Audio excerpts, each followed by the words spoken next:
Well, good evening, everyone. Whether you're here in person or watching this through the media, thank you for the opportunity to be with you.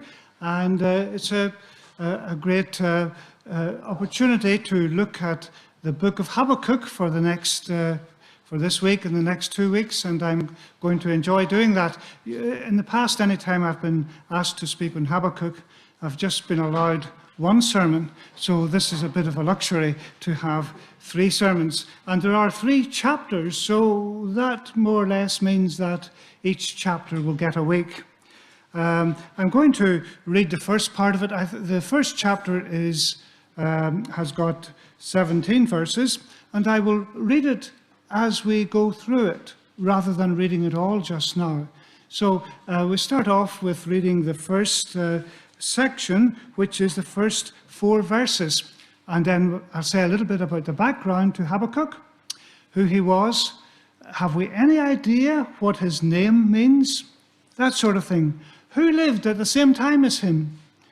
And we'll see where we go from there. So first of all, let's hear God's word from Habakkuk chapter 1, verses 1 to 4. Hopefully you've all been, it's not the easiest book to find in the world. I remember my mother used to say to me, you need to read those little small books, the 12 minor prophets, because they're not really minor. And after all, someday you're going to meet Habakkuk in heaven, and he'll say to you, I wrote a book in the Bible, what did you think of it? And you'll say, I could never find it. It's not all that hard to find, actually, because it's the 8th of the 12 minor prophets. So there's just 4 more after that. So if you go to the end of the Old Testament and go back 4 books, you find Habakkuk. That's easier than saying Hosea, Joel, Amos, Obadiah, Jonah, Micah, Nahum, Habakkuk. So Habakkuk chapter 1, please. Let us hear the word of God. The oracle that Habakkuk the prophet saw, or the burden that Habakkuk the prophet saw. O Lord, how long shall I cry for help, and you will not hear? Or cry to you violence, and you will not save? Why do you make me see iniquity? And why do you idly look at wrong? Destruction and violence are before me. Strife and contention arise. So the law is paralyzed. Justice never goes forth, for the wicked surrounds the righteous. So justice goes forth perverted. Habakkuk was living round about the same time as the prophet Jeremiah. And that one. Habakkuk lived around about the same time as the prophet Jeremiah, troubled times that would end in disaster. He was living in the years before the destruction of the first temple. He was living in years when Jeremiah was preaching to people at the same time, warning them to turn from their sins, that proclaiming to belong to God meant there were standards to be kept. And so we can learn something about the time that Habakkuk was living in by looking at what was happening to Jeremiah at the same time, because their times would overlap. But Habakkuk himself tells us nothing about himself, just that his name is Habakkuk. We don't know anything about who he was or what else he did or what else he wrote. We just know about this particular book of his. So Habakkuk as a name is quite mysterious. There are many names in the Bible that are wonderful to expound, and they can have a real helpful message. But the name Habakkuk is not so well known in the Bible, and we're not quite sure what it means. One of the ways of looking at perhaps the meaning of the name is to look at the verb habak, which is close to Habakkuk. That's what most people do and say, well, probably this verb might give you some idea of what the name means. So is that helpful? Well, the verb Habakkuk is used to mean to embrace or hug. To hug a person, as in Genesis 48, verse 10, as Jacob is dying, he hugs or embraces the children of Joseph. But I'm afraid that's not very much help in understanding the message of the book, so I looked further to see any other uses of the verb Habakkuk. Perhaps a more useful one is Job complains about someone that everything is swept away and they end up clinging to a rock. Job 24, verse 8. Maybe that has more of an impact than hugging for understanding Habakkuk, because throughout the book you find that he is struggling with who God is and how God works, and he's just clinging to God, and later on he refers to God as his rock. So maybe that one's a little bit more helpful. A third place that I found this verb used was Proverbs 6:10. This one was used in Proverbs to describe particularly lazy people who folded their arms and did nothing. So no doubt during Habakkuk's lifetime there were many people doing just that. He wasn't the only one that saw the problems in the world, but other people saw them and it didn't bother them. So they were like folding their arms. A warning to us that sometimes you can get so, is it sensitized or insensitized to the troubles around you that they roll off you like water off a duck's back and don't impact you. But that was not Habakkuk. So this one did not apply to him. He took the terrible problems around him seriously, and he wanted to see God doing something about them. Sometimes people are quite happy to see all that's going on. It doesn't affect them. And we have been through quite turbulent days, and some people won't even pray about it because somehow it doesn't affect them. But that wasn't Habakkuk. He felt the responsibility before God to see something being done about the violence and the mayhem that was going on around him. So he wasn't a man to fold his arms. So that's not particularly helpful, but he certainly was a man. The same verb is used in Proverbs 4, verse 6, and he certainly was a man who embraced wisdom, like hugging wisdom. Embrace wisdom, hold it to you, trust wisdom, because at the very end of his book, there's a little psalm, though the fig tree shall not blossom. It's a practical approach to the problems that he faced, and that certainly is embracing wisdom. But we mustn't go there yet, because that's 3 weeks away.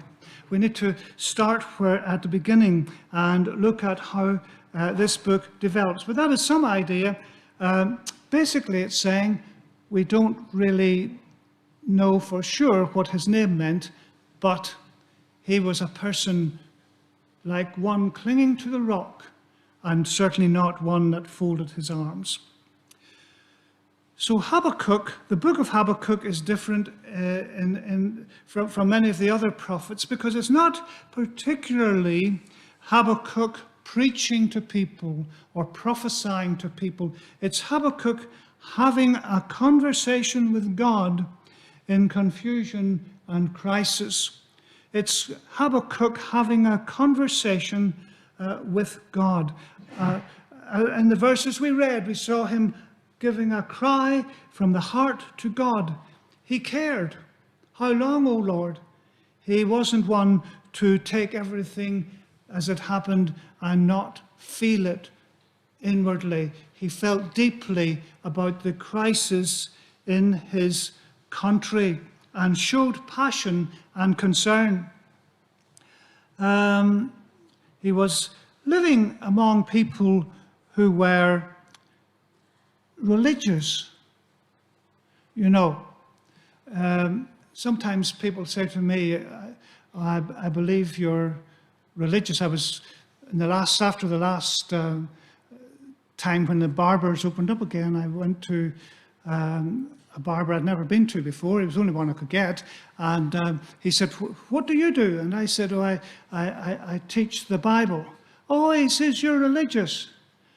"I'm religious sometimes myself," he says. I says, "What do you mean? What sort of times?" "Oh," he says, "I'm religious when I'm in trouble."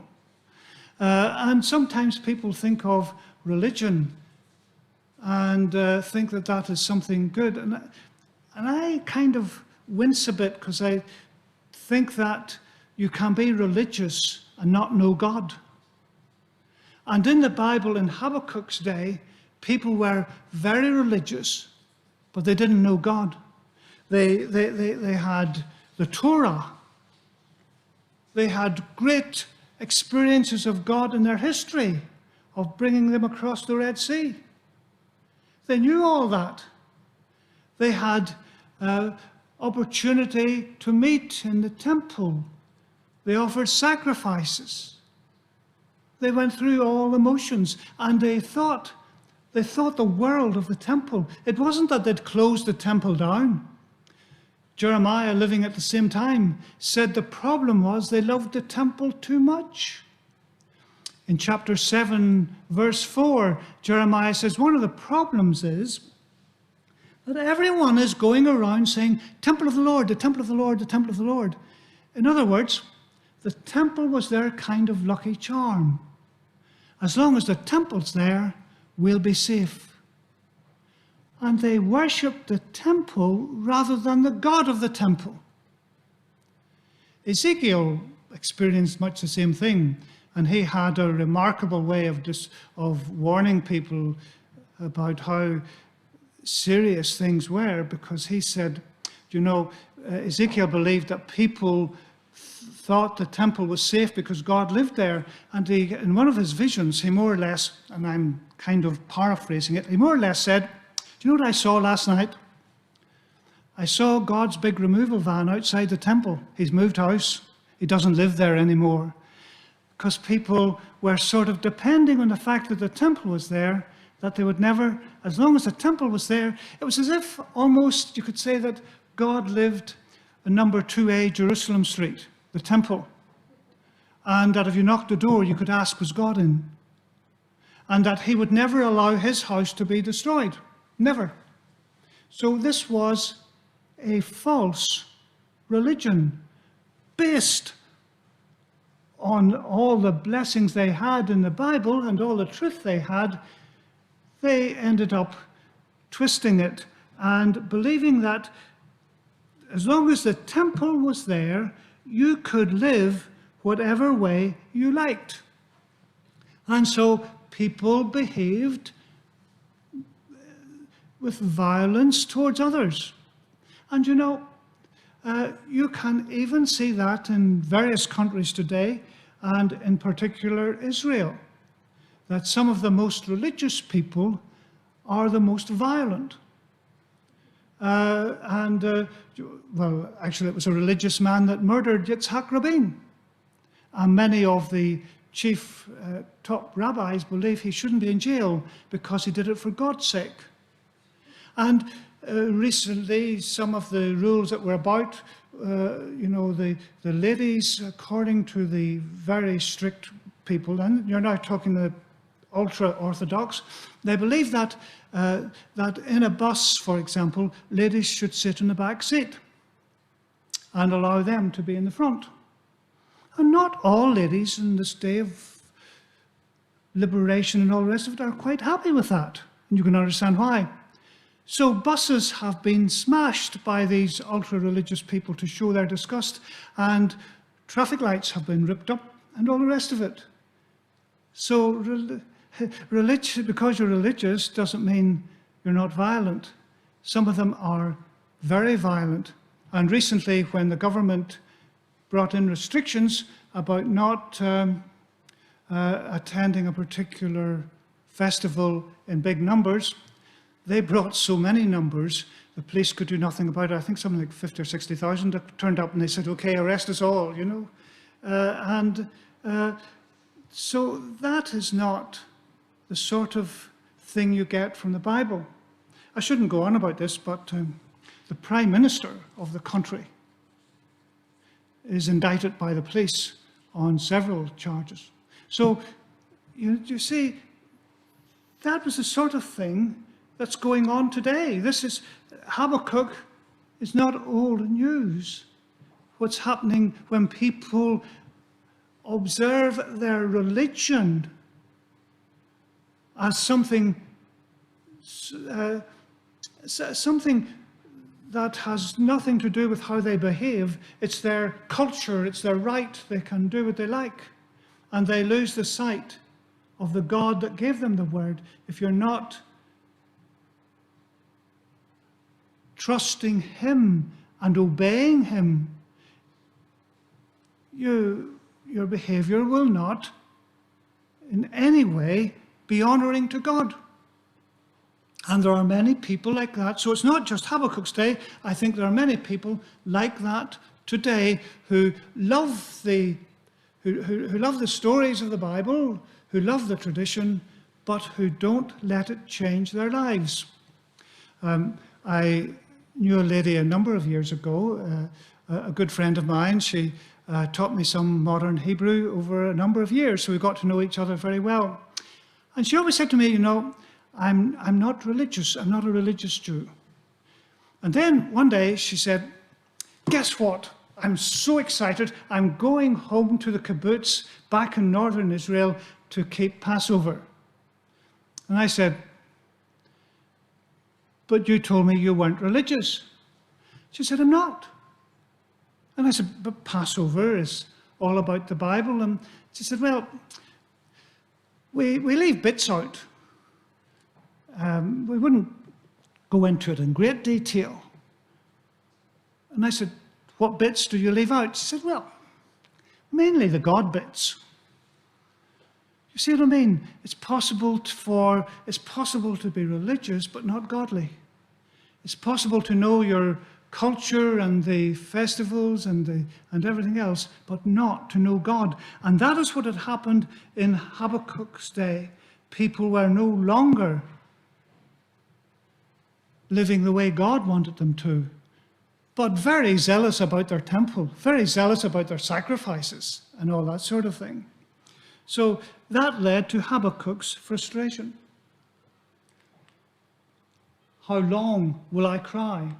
And then he was deeply concerned about the country, a sick and decadent society. He believed that the word of God that they had in their language should change things. They should be different from other people. They should be liberated from the violence. They should be living as a light to others, giving an example of how people should live who belong to God. But instead, it was a sick, decadent society with violence and mayhem and all the rest of it. And he hadn't folded his arms about it and done nothing. He had prayed earnestly. But things were getting worse. And it seemed as if everything was out of control. And so Habakkuk really began to think that all his prayers, that God wasn't listening. And he seemed to assume that God was doing nothing. He seemed to assume that because his prayers weren't being answered, that it meant that God wasn't actually listening to him.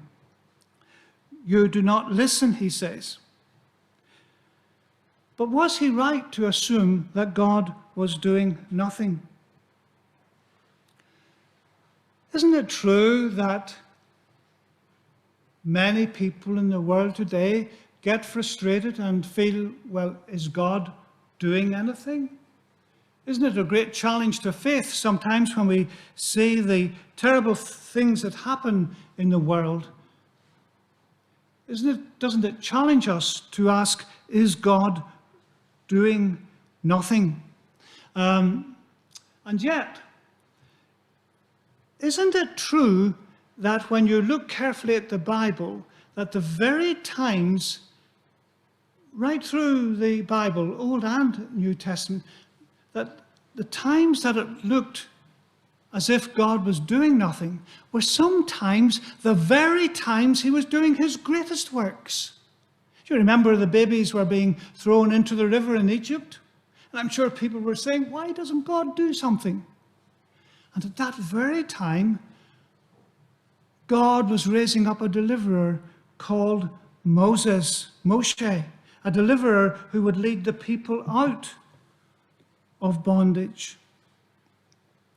In the book of Judges, the people who had been brought out of Egypt were facing enemies that they couldn't control.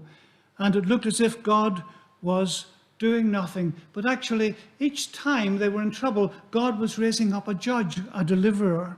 But perhaps the best example of this is the New Testament. We know the end game, we know the end of the story, but imagine that you're standing watching Jesus hanging on a cross. And you don't know what's going to happen, you don't know the end of the story. Wouldn't you feel, why doesn't God do something? And yet, you know, at those times when it looked as if God did nothing, especially in the cross, when Jesus died on the cross and shed his blood and his body was broken, when Jesus was hanging there, God was doing his greatest work for you and for me, and he was paying the price for our salvation. That all the violence and wickedness from our time, that Jesus took it on his own body and died for you and me and paid the price for the sins of you and me, so that we might know him as our own personal Savior. It didn't look as if God was doing anything, but he was doing the most marvelous thing in paying the price for our salvation. So Habakkuk, like many people today, just assumed that God was doing nothing. And now we turn back to the Bible, because God's answer comes in the next verses from 5 to 11. And I'll read this passage now. Habakkuk chapter 1, verse 5. Look among the nations and see, wonder and be astounded, for I am doing a work in your days that you would not believe if told. For behold, I am raising up the Chaldeans, that bitter and hasty nation, who march through the breadth of the earth, to seize dwellings not their own. They are dreaded and fearsome. Their justice and dignity go forth from themselves. Their horses are swifter than leopards, more fierce than the evening wolves. Their horsemen press proudly on. Their horsemen come from afar. They fly like an eagle, swift to devour. They all come for violence, all their faces forward. They gather captives like sand. At kings they scoff, and at rulers they laugh. They laugh at every fortress, for they pile up earth and take it. Then they sweep by like the wind and go on. Guilty men whose own might is their God. So, look among the nations and see. In other words, God says to Habakkuk, I am doing something.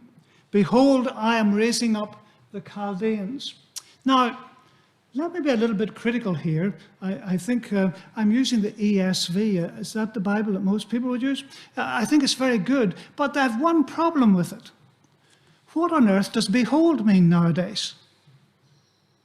I teach Hebrew, and I always say to students, don't translate the little Hebrew word hine as behold, because we don't use that word anymore. Anyway, if it means anything, behold means look. And the little Hebrew word doesn't always mean that. In fact, it usually has to do with something that's happening now. So, for example, you read, in using the ESV, you read in the story of Joseph that they say to him, behold, your father is sick. Which means, look, right now, as we talk here, your daddy has taken ill. It's happening now. Or somebody said to Moses, behold, your father-in-law is coming. Which means, prepare to meet your father-in-law, he's on the way. Hine means very often, look, as we are talking, this is happening. So if you put this unauthorized translation in, what you get is, even as we talk, I am raising up the Chaldeans, that bitter and hasty nation. In other words, you think I'm doing nothing, but while you're praying here, I'm already at work. While you are all upset, I'm already planning to punish the people of Israel for their sins. So, behold, while we sit here, God is at work in our world. God's power and sovereignty are something that really outstrips anything that our tiny minds could ever comprehend. He is greater than you and I could ever imagine. You think of it, you know that God knows exactly the passage of Scripture that I will read from time to time and knows exactly how to speak to me through it. And he can do the same with another million people all around the world at exactly the same time. That's power. God knows each one of us, and he's at work, even though at times we may not be aware of it. His power is greater than anything we could ever imagine. He knew that the temple would be destroyed. Habakkuk didn't know that yet. But this temple that they relied on the bricks and the mortar instead of relying on the one who gave them the temple. And very soon it would be destroyed because God would send Nebuchadnezzar to destroy it. Just before I move on, you will also see this same verse, look among the nations and see, in Acts chapter 13, verse 41, where Paul uses it when he's preaching to the Jews and says, listen, if you don't trust in God, in the message he gives us about Jesus, look among the nations because wonder and astounded because God is doing a work in our day. In other words, he's predicting again that the second temple, the one that Herod had refurbished, would be destroyed. So this little verse is used again by Paul when he's preaching in Acts 13 to warn people that they must take God seriously. So God warns Habakkuk. It must have been quite a shock to Habakkuk. It was a kind of conversation. He was having a conversation with God that suddenly had gone wrong. It was no longer what he had, this was not what he had expected, that God could use the godless Nebuchadnezzar. Have you ever had a conversation with someone that you thought was going nicely and then something happened and the whole thing fell apart? I remember this happened to me during a walking holiday we were on a number of years ago. And walking holidays, you know, you meet people, and the first day you gradually introduce yourself and you find out who you're likely to be talking to for the rest of the week and that sort of thing. And, you know, it's great. So I was talking to this man who said he was from South Africa and that he was now living in Dublin. And I'd been to Dublin just before that and had seen the monument, the big needle. Have you been to Dublin? Have you seen there's a thing that's, what height is it? I think I wrote down 120 meters high. It's just a big needle. The foundations for it have to go down 14 meters to hold it. It's a big stainless steel needle. So I wasn't impressed by it. And I said to him, what do you think of that stupid spike thing that they've built in Dublin? And he said, I designed it. Well, that was a conversation stopper. I stammered and stuttered, but there was no way back. If only I hadn't said stupid. So sometimes conversations just take the wrong turn. I don't think he designed it alone, but it was he knew apparently was a great friend of the Prime Minister's. Bertie Reynolds at that time had been involved in several projects, including the one they called Bertie's Bowl, and yes, including being on the design team for the stupid spike thing. So you never know what's going to turn up in a conversation, but this certainly wasn't what Habakkuk expected. God was warning him that the enemy would come with war horses, that they would come as frightening as... And Habakkuk is warned about how fearful it will be using animals, because in Israel in those days there were things like leopards, so they would be as fierce as leopards. And actually, there were leopards. The first few times I was in Israel, there still were leopards in the wild.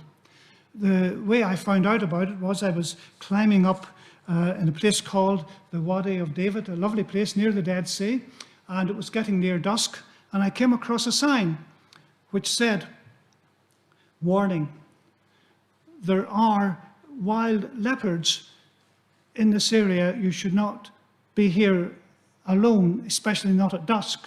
And I was alone, and it was dusk.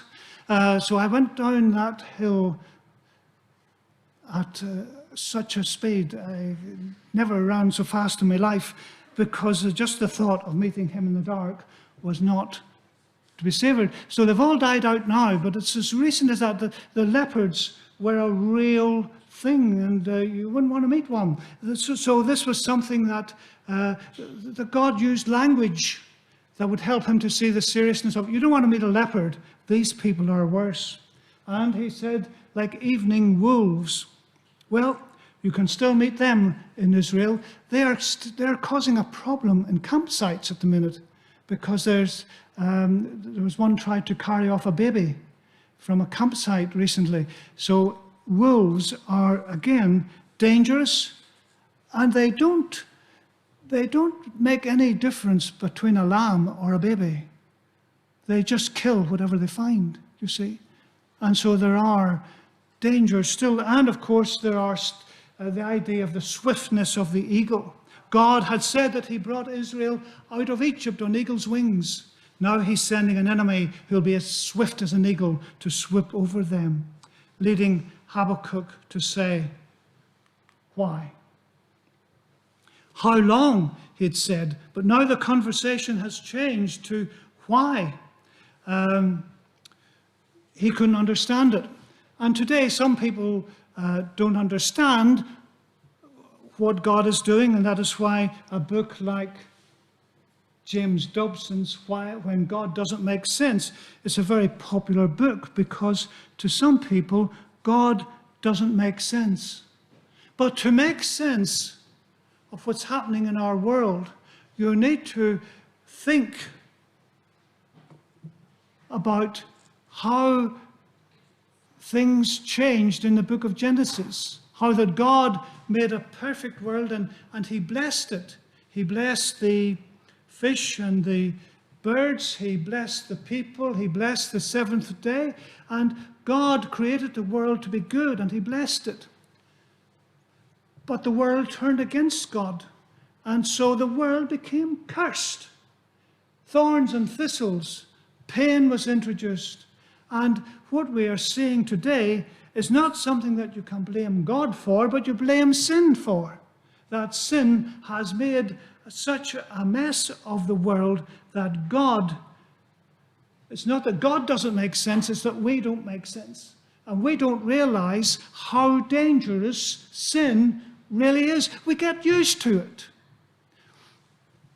Remember once being on holiday in Andorra. Does anybody know Andorra? It's a beautiful little country between Spain and France. It's right away up in the hills. And we spent 10 days there or so, and you know, it was so quiet that anybody we met became our friends for life. You know, you've met so few people. And the air was so fresh. We finished our holiday with a few days in Barcelona. Do you know, we should have done it the other way around, because leaving that fresh air and going down into Barcelona, it smelt awful, and we hated it.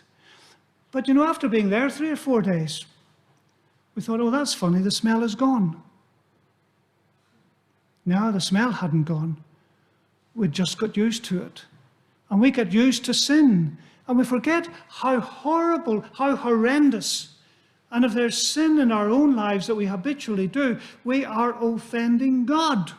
Sin is the curse. Sin brings the curse.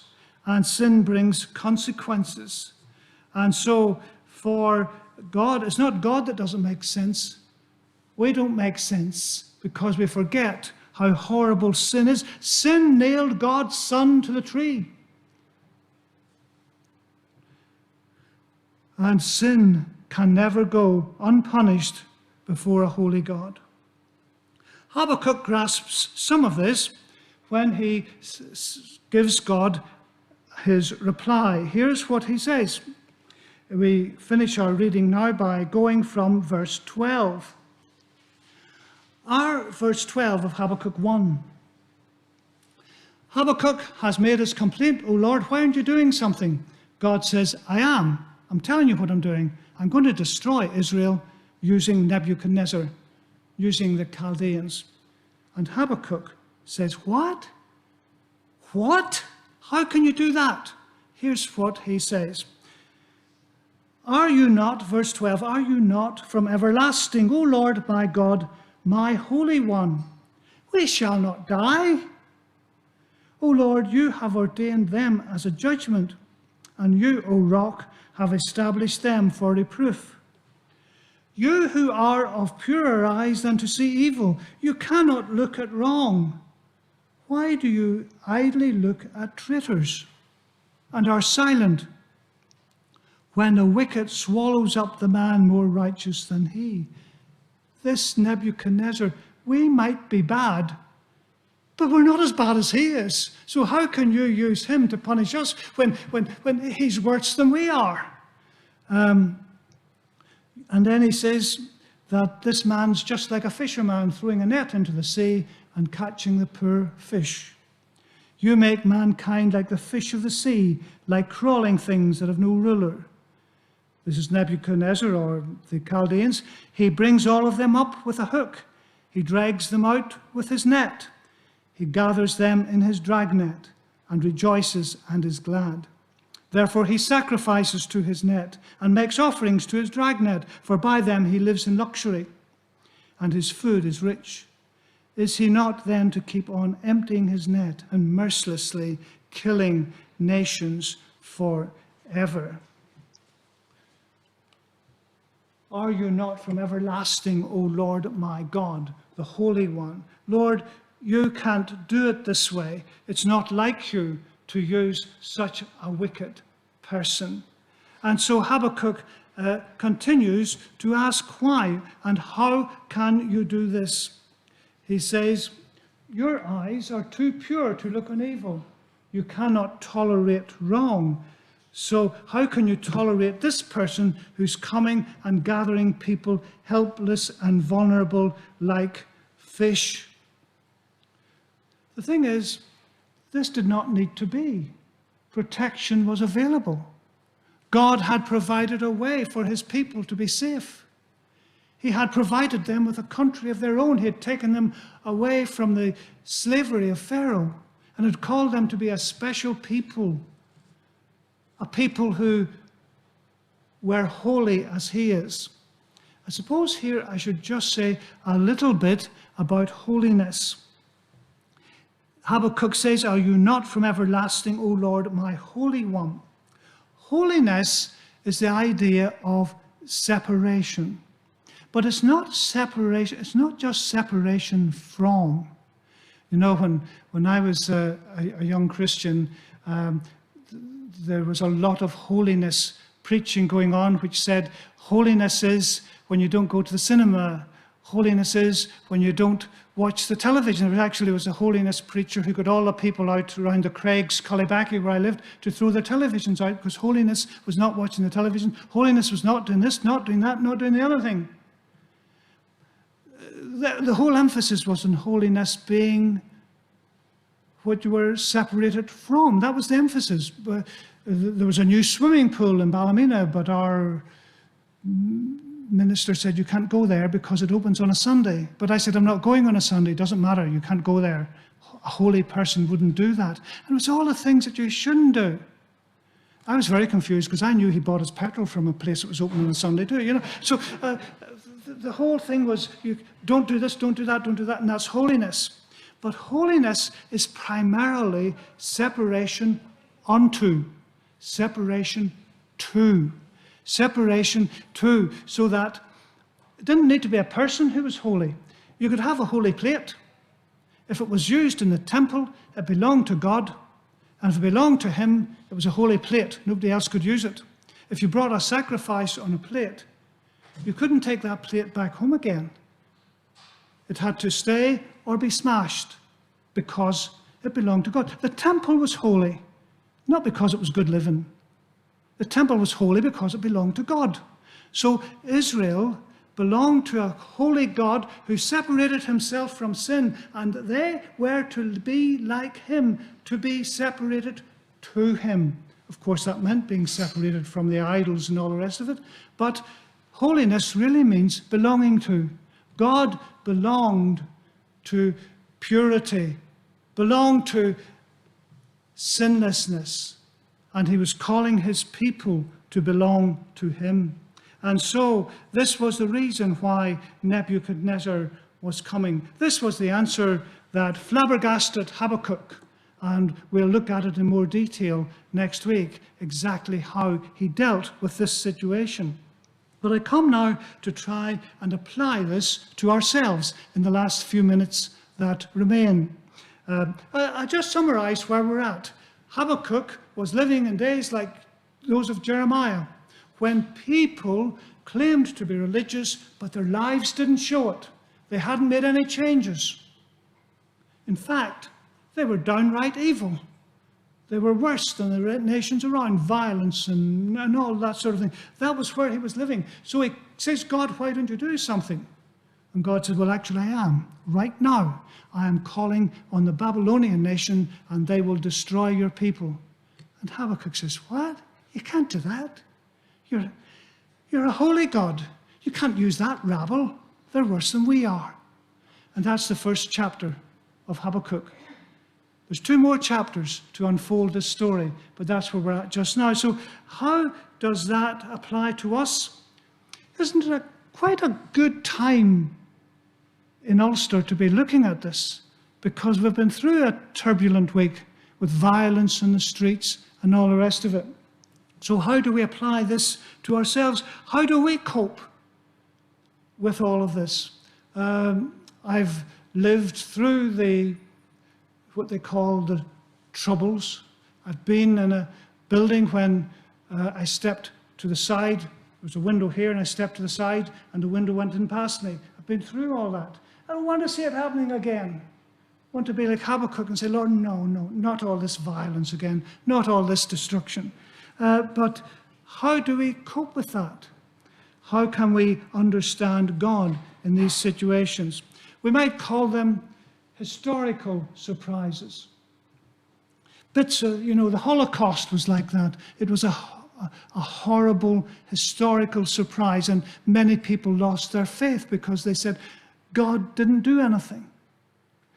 But for us to understand it and to apply this to ourselves, we need to remember that history is under God's control. Remember how Jesus met the people on the Emmaus Road, and he took them through the story of the Bible right through the Old Testament and showed them from the Bible that God was doing something great. He was planning for their salvation when the Son of God would die on the cross. So it's not a mess.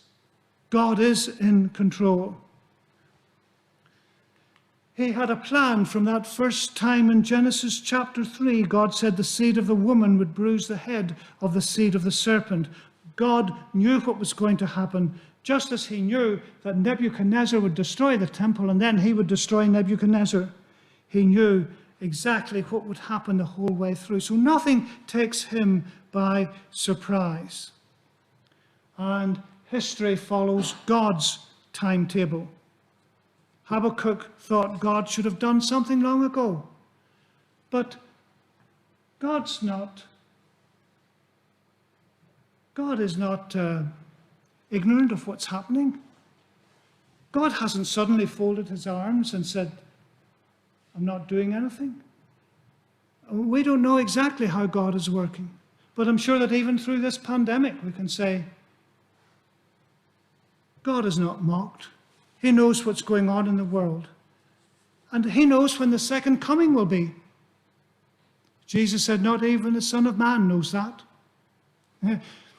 Quite a number of the televangelists do try to predict it, but they've all been wrong, and then they find an excuse for why they're wrong, and they predict again, but they'll never be able to get it because the timetable is God's, not theirs.